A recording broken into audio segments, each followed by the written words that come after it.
Bola pela esquerda, levantamento do Dadá Belmonte na área, toque de cabeça, entrou, é gol! Micael! Gol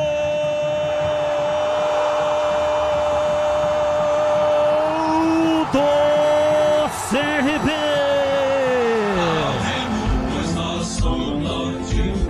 Na marca de 46 minutos passados, primeiro tempo. Bola pela esquerda, Dadá Belmonte. Bateu numa bola cruzada no levantamento. Micael subiu, golpeando de cabeça de cima para baixo, numa velocidade impressionante. E a bola bateu no fundo do gol. Diminui o CRB. Micael 28, número da camisa dele. Ponte Preta 2, CRB 1 e o detalhe do gol é seu Pedro Pecenato. O detalhe é que o Micael é o grande artilheiro dessa equipe do CRB. Ele chega ao 5º gol neste Campeonato Brasileiro da Série B, o 15º na temporada, é o homem-gol da equipe alagoana, mais uma vez fazendo jus ao apelido de artilheiro Batista.